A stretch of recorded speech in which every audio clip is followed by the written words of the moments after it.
नमस्कार दोस्तों, स्वागत है आपके अपने यूट्यूब चैनल एजी मस्ती में। दोस्तों, बहुत सारी फसलें ऐसी होती हैं फल वाली जिनका जो है बीज से पौधा नहीं तैयार होता है। तो किस फसल में किस चीज़ से या किस मेथड से उस पौधे को नए तरीके से बनाया जा सकता है या नया पौधा उत्पन्न किया जा सकता है, उसके बारे में मैं आज आपको जानकारी देने वाला हूं। तो वीडियो के अंत तक ज़रूर बने रहिए और दोस्तों को सब्सक्राइब करना बाद में, पहले देख लेना। अगर जानकारी अच्छी लगे तो दोस्तों को शेयर करना और चैनल को सब्सक्राइब करना। तो दोस्तों, आइए शुरू करते हैं आज की नई जानकारी। तो सबसे पहले जानते हैं commercial propagation methods of major fruit crop. मतलब ये हुआ कि जो व्यापारिक स्तर पे इसका प्रोपागेशन होता है, जो नए पौधे तैयार करने का तरीका होता है, वो मुख्य फसलों में क्या क्या होता है, इन सभी के बारे में आज आपको जानकारी मिलने वाली है। तो सबसे पहले आते हैं, तो उसमें दिया है फल की क्रॉप क्या है और उस फल में प्रोपागेशन का मेथड्स क्या है, मतलब कि नया पौधा तैयार करने का तरीका क्या है, इन सभी के बारे में। तो सबसे पहले बात करते हैं सिट्रस की। तो सिट्रस, जिसको कि नींबू कहते हैं, नींबू वर्गीय जितनी फसलें होती हैं उन सभी में बीज से बीज को तैयार किया जा सकता है और एयर लेयरिंग भी की जा सकती है, टी बडिंग भी की जा सकती है। इसमें क्या होता है, एयर लेयरिंग में इसमें दोस्तों गूटी बांध दी जाती है और जब कहीं पे उसको दबा दिया जाता है, उसका जैसे ब्रांच निकली हो, आप उसको मिट्टी में दबा दीजिए, वहीं से जड़ बन जाएगी और नया पौधा तैयार हो जाता है। ये मेथड्स भी आता है। उसके बाद टी बडिंग होता है। इसमें क्या होता है कि पौधे की मेन ब्रांच में आप टी आकार का कट लगाइए, वहाँ पे नई ब्रांच को रख दीजिए और ऊपर से मास्क बांध दीजिए। कुछ उसमें केमिकल और हार्मोन्स मिला के बांधा जाता है, जिससे वहाँ पे नई जड़ का तैयार हो, नई जड़ें हो जाती हैं और वहाँ से आप काट करके अलग कर दीजिए। इस प्रकार से भी मेथड्स को बनाया जाता है सिट्रस की फसल में। उसके बाद दोस्तों अगली आती है ग्रेप। ग्रेप मीन्स अंगूर होता है। अंगूर में क्या होता है, हार्डवुड कटिंग। इसमें होता है दोस्तों, जैसे आपकी फसल पूरी तैयार हो जाए और फसल का पौधा आपको नया तैयार करना है, तो आप हार्डवुड कटिंग कर दीजिए, नीचे से पूरे पौधे को काट दीजिए और वहाँ से नई ब्रांचें निकल आती हैं। इस प्रकार से नया पौधा आपका तैयार हो जाता है। उसके बाद आता है पोमग्रेनेट, जिसको अनार बोलते हैं। इसमें क्या होता है, इसकी कटिंग कर दी जाती है, एयर लेयरिंग उसकी बना दी जाती है। उसके बाद दोस्तों आता है टी। टी मीन्स चाय होता है। चाय में क्या होता है, सॉफ्ट वुड कटिंग होता है। सॉफ्ट वुड कटिंग में क्या होता है, इसमें हल्का कट लगाया जाता है और नया पौधा तैयार कर लिया जाता है। सॉफ्ट वुड कटिंग ये है, ये हार्डवुड कटिंग से नीचे से काट दिया जाता था और ये क्या होता है, नया कल्ला आप काट करके नई जगह लगा दीजिए, वो सॉफ्टवुड कटिंग हो जाएगा। उसके बाद दोस्तों आता है लीची। लीची में क्या होता है, लीची में एयर लेयरिंग या गूटी बांध दी जाती है। हमने बताया आपको, लीची में भी आप कहीं से भी छाल को हटा दीजिए, ब्रांच उसके बार्क को हटाइए और वहीं पे जो है मास्क लगा दीजिए, वहाँ से नए ब्रांच निकल आती हैं, उसे एयर लेयरिंग कहते हैं। उसके बाद आता है गुआवा, अमरूद जिसको बोलते हैं, इसको स्टूलिंग माउंड या लेयरिंग बोलते हैं। इसमें क्या होता है, ज़मीन की सतह से 1 फीट की ऊंचाई से पूरा पौधा काट दीजिए, नई ब्रांच निकल आती, नई बाग तैयार हो जाती है। उसके बाद क्या होता है, बनाना की अगर बात की, कीला की, तो इसमें स्वार्फ सकर्स होते हैं। इसमें क्या होता है, जहाँ पे नया पौधा तैयार होता है उसी के साइड में कुछ नई ब्रांचें निकल आती हैं, आप उनको काट करके अलग लगा दीजिए, नया पौधा तैयार हो जाता है। उसके बाद आता है डेट पाल्म। खजूर की अगर बात की जाए, ऑफ शूट सकर्स होती हैं, इनकी कोई सकर्स नहीं होती हैं और ये स्वतः जमाता है। इसको ऑफ सकर्स, ऑफ शूट मतलब इसका ऊपरी जो भाग होता है उसी से सकर्स निकलती है, आप उनको एक दूसरी जगह ट्रांसफ़र कर सकते हैं। उसके बाद आता है स्ट्रॉबेरी। स्ट्रॉबेरी में क्या होता है, रनर्स होते हैं, रनर्स को आप इधर से उधर करके लगा सकते हैं। अगला जो होता है आंवला। आंवला में टी बडिंग की जाती है या पैच की जाती है। आंवला में आप थोड़ा सा वहाँ से कुछ उसकी शाखाएं लीजिए और वहाँ पे मास्क में रख दीजिए, जो केमिकल और हार्मोन्स से युक्त होता है घास का, उसी में रख दीजिए, नया पौधा बन जाता है। उसके बाद दोस्तों आता है बेल। बेल का अगर आपको पौधा तैयार करना है तो पैच बडिंग या उसके बीज से आपको नया पौधा तैयार करने को मिल जाता है।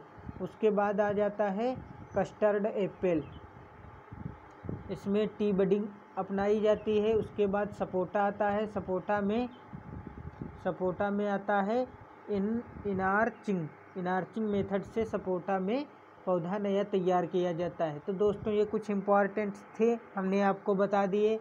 उसके बाद दोस्तों एक आती है, थोड़ा सा मैंगो के बारे में आपको जानकारी दे दें, बहुत महत्वपूर्ण है और ये एग्ज़ाम में पूछा भी जाता है। तो मैंगो में क्या होता है, मैंगो का वैज्ञानिक नाम है या बोटैनिकल नाम है मैंजीफेरा इंडिका और एनाकार्डियेसिस की फैमिली होती है। इसके बारे में आपको नए नए बिंदु मिलेंगे देखने को। यहाँ known as national fruit of India, king of fruit, इसको फलों का राजा बोलते हैं और राष्ट्रीय फल भी आम को कहा जाता है। तो 2 क्वेश्चन, नेशनल फ्रूट किसे कहते हैं, आम को, और फलों का राजा कौन है, आम है। उसके बाद आता फ्रूट टाइप ऑफ मैंगो, ये किस प्रकार का फल है, तो आप ड्रूप प्रकार का फल है। इसमें क्या होता है, ड्रूप वाले जितने फल होते हैं उनमें ऊपर का भाग खा लिया जाता है, बीच वाला भाग खा लिया जाता है और बाकी अंदर का जो भाग बचता है, जिसको उसका गुठली बोलते हैं, टुकड़ा अंदर का सीड जो बनता है उसी को ड्रूप बोलते हैं। Origin of mango was Indo Burma, मतलब मैंगो की जो उत्पत्ति का स्थान है वो इंडो बर्मा माना गया है। Edible part of mango is known as mesocarp. आपको बता दें, जैसे मीजोकार्प में आपका ये आम होता है, उसके अंदर क्या होता है, एक ऊपर से एक हरा हरा छिलका होता है और उसके नीचे जो होता है ये बीज होता है। तो आपको ऊपर वाला छिलका नहीं खाना है, ठीक है। उसके बाद जो नीचे वाला ये है ये भी नहीं खाना है। तो बचा क्या, ऊपर वाला आप छोड़ दीजिए, उसके बाद नीचे वाला छोड़ दीजिए, जो बीच का हिस्सा ये बचता है मीजोकार्प इसको बोलते हैं, यही खाने वाला पार्ट होता है। उसके बाद दोस्तों आता high cross pollination methods mediated by house fly, मतलब ये घरेलू मक्खी जो होती है यही इसमें परागण की प्रोसेस कंप्लीट करती है। तो दोस्तों हाउस फ्लाई का मैंगो में उत्पादन में बहुत ही महत्वपूर्ण रोल रहता है। उसके बाद आता है India rank mango production first 50%, मतलब विश्व में भारत का कितना उत्पादन करता है, विश्व में भारत कितना उत्पादन करता है आम का, तो 50% करता है और वो फर्स्ट है स्थान उसका भारत का विश्व में। फिर उसके बाद आता है स्टेट फर्स्ट मैंगो प्रोडक्शन, तो उत्तर प्रदेश में दोस्तों अपना ही प्रदेश है उत्तर प्रदेश में इसका बहुत ही अच्छा प्रोडक्शन होता है। भारत में सबसे ज़्यादा उत्तर प्रदेश में। Mango is the rich source of vitamin A, दोस्तों सबसे ज़्यादा मैंगो में विटामिन ए पाई जाती है 4800 IU। उसके बाद आता है Rumani use for drafting effect in Dasheri, मतलब क्या होता है, रोमानी यूज की जाती है किसमें, ड्वार्फ, जब बौना रह जाता है, बौनेपन का प्रभाव होता है दशहरी में, तब रोमानी यूज की जाती है। उसके बाद आता है मेजर पेस्ट ऑफ मैंगो, तो इसमें मुख्य जो कीट रहता है मैंगो में क्या रहता है, मैंगो लीफ हॉपर, जिसको कि अमरेटोडस एटकिंसोनी, इसका वैज्ञानिक नाम है एटकिंसोनी। उसके बाद आता है major disease of mango, major disease क्या है, पाउडरी मिल्डी है, और मेजर पेस्ट क्या है, कीट क्या है, मैंगो हॉपर है। उसके बाद दोस्तों अगला पॉइंट जो आता है वो है मैंगो मालफॉर्मेशन, ये किसकी कमी से होता है, कम तापमान और फंजाई की वजह से मैंगो मालफॉर्मेशन होता है। उसके बाद अगला बिंदु आता है, पॉइंट आता है major disease of mango, powdery mildew हो गया, low temperature and fungi attack हो गया। Spongy tissue due to convection heads होता है, कॉन्वेक्शन हेड्स होता है। उसके बाद दोस्तों आता है, उसके बाद अगला पॉइंट आता है कि internal fruit necrosis is due to boron deficiency. जो आंतरिक फल निक्रोसिस होती है, सड़न होती है, वो बोरान की कमी से होती है। उसके बाद आता है deblossoming is due to for control of malformation. तो इस प्रकार से डिब्लोसोमिंग जो होता है वो कंट्रोल ऑफ मालफॉर्मेशन के लिए किया जाता है। उसके बाद दोस्तों आता है अगला पॉइंट हमारा मैंगो की फसल में क्लस्टरिंग ऑफ झुमका जिसे बोलते हैं। ये मैंगो में किसकी वजह से होता है? तो कम तापमान की वजह से झुमका वाली समस्या मैंगो में पाई जाती है। इम्प्रोअर पॉलिनेशन एंड पुअर फर्टिलाइजेशन, जिसकी वजह से फर्टिलाइजेशन और पॉलिनेशन दोनों में दिक्कत आती है और वो झुमका का रूप धारण कर लेता है।